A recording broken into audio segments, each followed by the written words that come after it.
Hey, what's going on, YouTube? Alita Pandas here with another Miku Expo video for you. As of last week, the Miku Expo tour in the United States and Mexico is currently going on, as the LA and San Jose shows have finished up. But there's still a couple shows left on the tour, and if you're going to one of those shows, you still got time to prepare yourselves. And that's what this video is about. Since I will be going to the New York show, this will actually be my third time going to a Miku concert in New York City.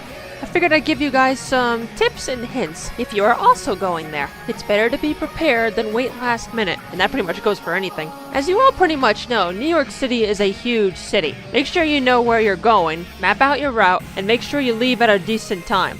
Because knowing NYC, you never know when there's going to be a lot of traffic, and there usually is almost all the time.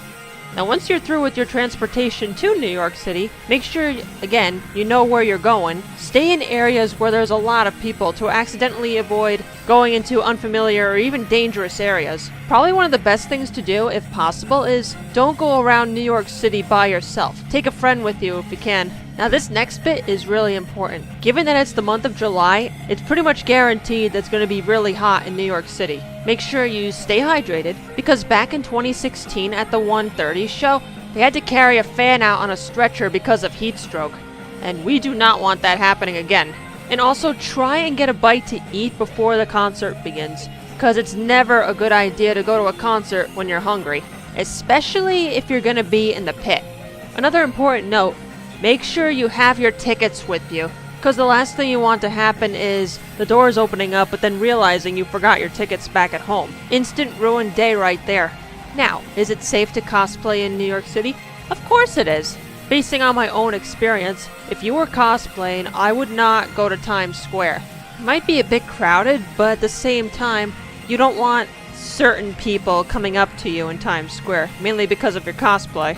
But I mean, hey, if you still want to cut through there, go right ahead, just be careful though.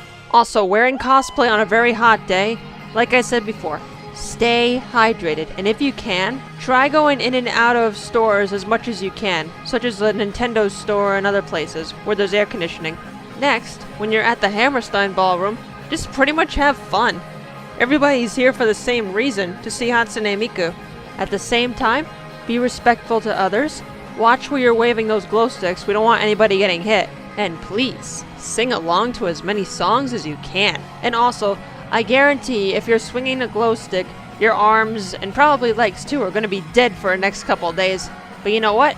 It's completely worth it. So for those of you going to the New York City show, I hope that this video got you even more prepared than before, as it is coming up next Saturday. There's not that much time left. Hopefully I'll see some of you at the concert on that day. If you see a tall Miku cosplayer wearing glasses, that'll be me. Though they'll probably be a lot of the same person, so who knows? Alright, y'all. Take care, and I'll see you at the concert.